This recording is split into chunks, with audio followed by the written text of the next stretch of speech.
What's going on, guys? It's your boy Worthy Prince coming at ya, and today's video is sponsored by Castle Empire. Let's get it.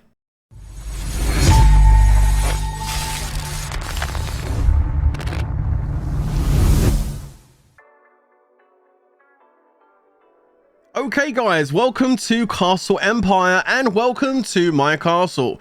We're going to take a dive inside the castle and see what's up, and then we'll come back outside and show you the outside map and what goes on outside the castle. But so far, my impressions of this new builder game for mobile is really good. The graphics are quite pleasant to look at. I like the art style, and there's features in this game which other builder games are not quite doing, so it's quite innovative as well, and I think you guys are really going to enjoy it. If you want to go ahead and download Castle Empire and try it out for yourself, there is a link down below in the description for you to go ahead and download the game, which I would highly recommend because it is a very fun game to play. Now, like I said, let's dive into my castle literally and see what's up. So if we go straight in by zooming in, really nice the way there's no loading screens, it just goes straight through to the actual inside of my castle. You can see the way they have it set up is like a room format where you can build staircases and various different rooms that do different things. Okay, you have your training of troops, you have your laboratory where you can do research for economy or for military. You have different resource buildings like the sawmill and the furnace to generate more wood and iron. So there's loads of different rooms that do different things that you're going to need as you progress your castle. Of course, there are various different troops. There's 4 different rooms for troops, infantry, cavalry, range, and of course siege, and you can train all 4 of those at the same time, which means you can maximize your army output, which is really good.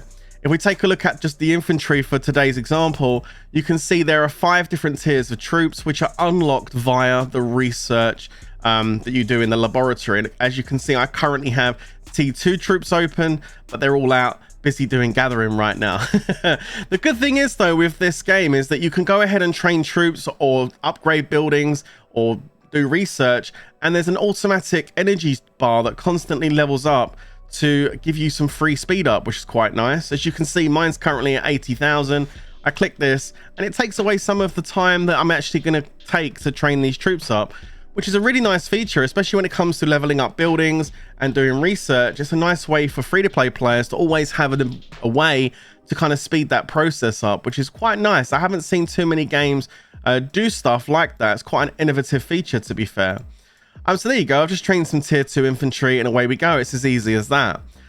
And also there are villagers which you can put into the rooms to increase the stats. So you pick up more, as you level up your castle, you can bring more villagers into your castle, increase the speed of your research, speed of your training of troops, you know, increase the output of resources your castle makes.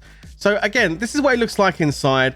I think it's really nice and I really like the art style. It's really quite easy, nice and compact. And yeah, really good. Now, something else that Castle Empire does as well is it has the conquest mode, which is a lot of fun. I thought this was just the main feature of the game when I first glanced at it, but of course it's much bigger than just this. And the more of this you do, the better, because every day you can claim a whole bunch of rewards for all of the completed towers that you've done, and those resources help you to progress your castle. I'm going to show you what the mini game looks like very quickly. And if we go into one of the levels, because you can redo these, the objective is to occupy all of the turrets with your blue turrets. So let's see if I can get this done for you now. So we're going to go ahead and attack this and attack that one there, and hopefully you know, hopefully I didn't pick a level that's too difficult. We're about to find out.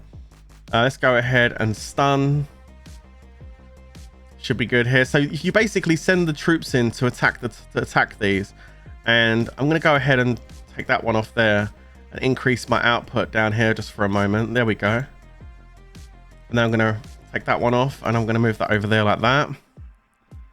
Okay, I'm going to take that off and put that over there.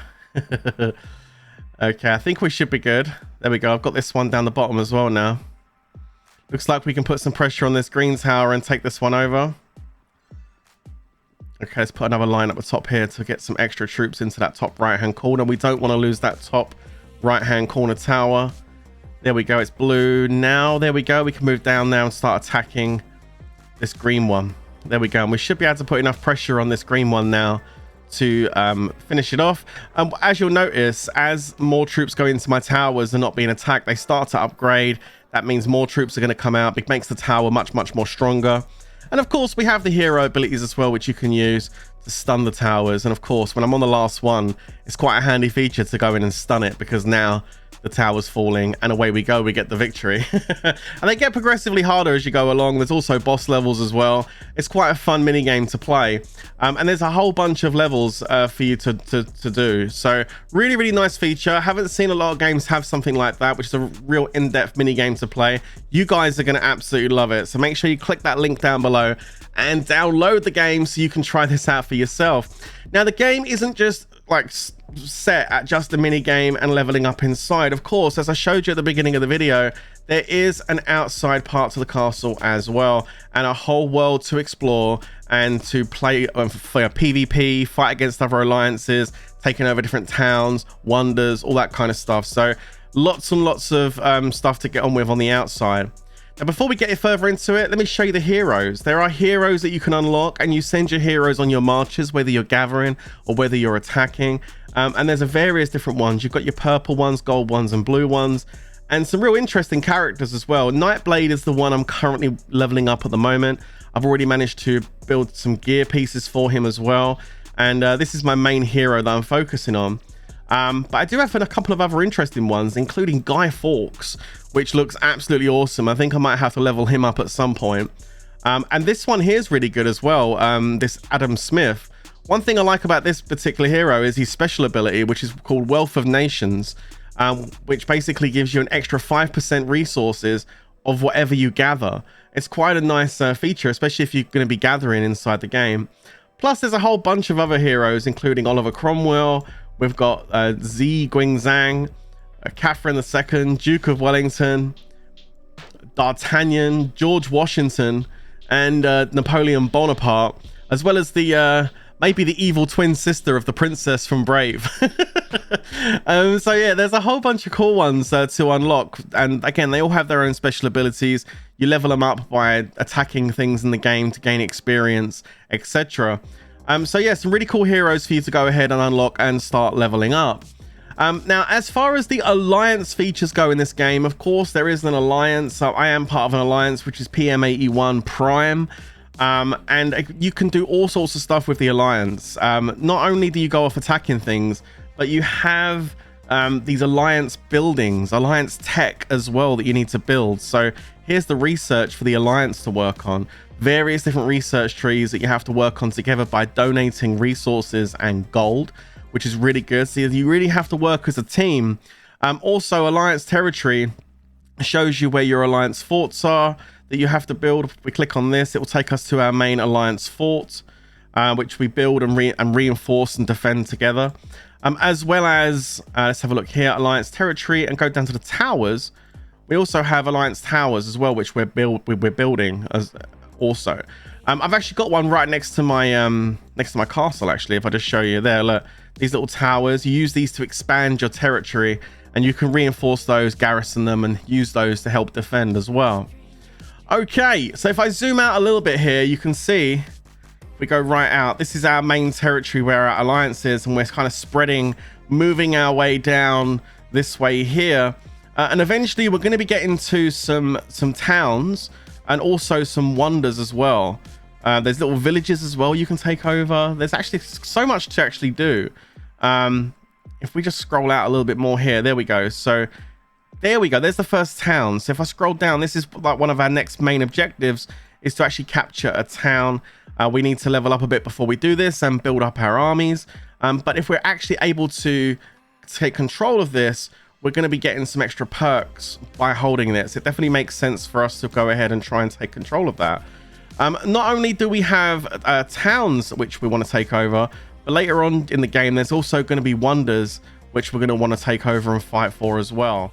This is an example of one of the wonders which you can go ahead and attack. As you can see, it's currently being held by a different alliance, EG. But if you hold this, then you do get some extra bonuses as well. For like this one gives you troop defense bonuses. So you have these wonders which you can fight. You can see the peace shield is currently up for 1 day, 16 hours, and then potentially that can be contested. But this is something which is quite a big feature of the game. This is kind of like one of the main objectives for your alliance. I've actually got some footage of an alliance attacking one of these wonders, which we're going to cut to right now. Okay guys, here we have a battle against one of the fortresses on the map. So I'm going to show you exactly how this works with this demonstration here.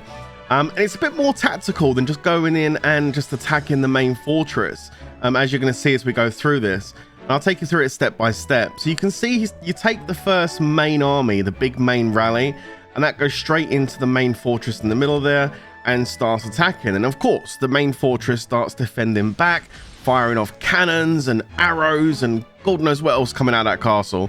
But as you can see, there are also some air balloons flying into the main castle at the middle there, and they are actually sending aid. Now there's two green ones which are coming from the hospital and the academy, and there's also two red ones from the watchtower and the camp. The red ones actually are helping to attack your main army. The green ones are actually healing the main castle in the middle. Now you can see these two armies converging now onto that hospital. They're going to go ahead and start attacking that hospital building in the bottom left there to stop it from sending aid to the main fort in the middle. So when you do this with your allies or your guild members, there'll be multiple rallies going on. You'll be rallying against the outside buildings to try and weaken the middle one, while the main rally is going off in the middle against the main base, always bringing the health down. Now the hospital's been captured. There we go. That's fantastic. You can also garrison that if you need to protect it against other alliances. But now that hospital's been taken, the armies have been pulled out, and you can see they're now being sent across to the watchtower, and they're going to start attacking the watchtower. So we're already stopping one of the green air balloons going into the middle, and now we're going to attack one of the watchtowers to reduce the amount of damage basically that's being done to the main army that's attacking the main fortress in the middle. As you can see, that attack is well underway now against the watchtower. So we've got I think it's like 3 sets of armies attacking the watchtower, and then we've got the main army going against the main fortress. And then once the watchtower goes down, they start moving off to the next one. You can see we're now sending the armies up to the top right hand corner, while the main army again is still focused on the main base. The academy is now under attack from our other armies here, and this is the other green air balloons. So once we take out the academy, the main fortress in the middle is not going to be able to receive any extra health buffs, which should be great for us to try and finish it off. Now you don't need to take out all of the outside buildings. Of course, the more you take out, the more help it's going to be for you to actually take out the main base in the middle. You can see here the left hand side building, the camp, is still operational, and it is still sending in that red hot air balloon that is now firing off cannons, little missiles to our army and doing damage. But they're not being able to heal, and just with that one air balloon isn't enough damage to get us to lose this fight. So we're going to continue forward here, and as the enemy's life is almost out, we're going to continue with this attack, and hopefully this should be enough to be able to take out this main base in the middle here. You can see we've still got enough life on our health bar next to our little hero image there. It's in the yellow, it's not quite in the red, but the health bar on the enemy's almost gone, and there it is, victory.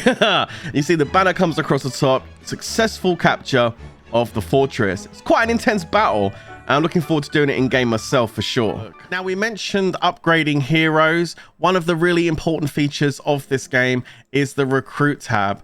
And you have normal seeking and advanced seeking. This is what I would say is the gacha element of the game. Okay, you can see here you get these for free. You click on these basic ones and you're going to get things like speed ups, and you're going to go ahead and get hero medals for things like blue and possibly purple heroes. That's some research speeds, and we're also going to get some experience books, which are really good for leveling up my heroes. And there's also advanced seeking. This is the one which you really want to be doing, because this gives you all the really good stuff. And we can go ahead, and I've got some of these saved up to show you. So we hit 1 and we're going to get 3 hours worth of development speeds. That's quite a lot, which is why it comes out of this one here. What else are we going to get? We get 150,000 wood. That's really good. Another one, we're going to get some medals there for one of the heroes. Very nice. Hero shards. And another one, we're going to go and get another hero shard. So you get a lot of your hero shards, and also big resources, speed ups from the gacha element here, which is the seeking. They call it recruiting, but it's the seeking with these little envelopes.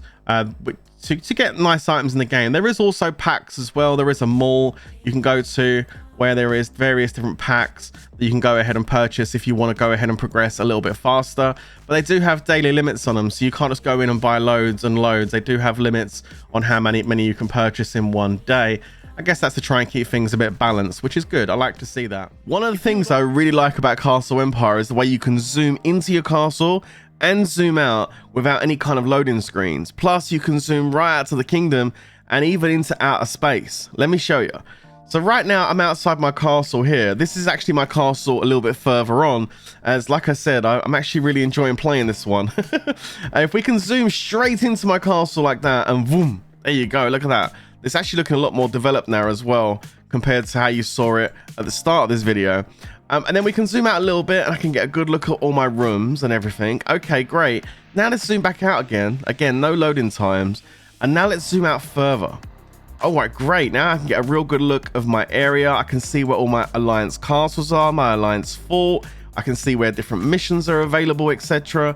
And I can take a good scroll around the map and see the borders of where other enemy guilds or other different types of guilds, whether they're friend or foe, might be sitting. You can see by the different colors. But that's not quite far enough. Let's zoom out a little bit further. And wow, we can actually get a real good look of the kingdom now. I mean, that's actually pretty impressive, but let's go further still. You can see how big this map is. This map is huge. The game is huge. Let's go further out. Wow. I mean, wow. It's just so big. Okay, let's go further out. Okay, wow. Now we're literally out into outer space and we can go right across. Look at that. So that's where we are. This is our little part of the world, guys. And even further still. It's crazy. Look at that. So this is where we are. This is our little continent where we reside. I don't believe anybody is residing in the North Pole just yet. Maybe Santa Claus is up there somewhere. But there you go, guys. And you can go around the world and check out other kingdoms and stuff. Pretty crazy things. I think it's mad. I've never seen a game like it where you can zoom out so far. Just goes to show you though how much area there is. It's such a big game. Let's zoom right in. This is just one server. Like, that's just one server. Absolutely crazy. Let's zoom straight back down to our castle again. And there I am. Pretty cool stuff. If you would like to try Castle Empire out for yourself, you can click the link in the description below and download the game today. I'm definitely going to continue playing because it's a lot of fun, and hopefully I'll be bringing you some more Castle Empire content to the channel in the near future. For now though, guys, that's going to be the end of today's video. I hope you enjoyed it. I'll catch you in the next one, but until then, stay safe everyone, and of course, peace out.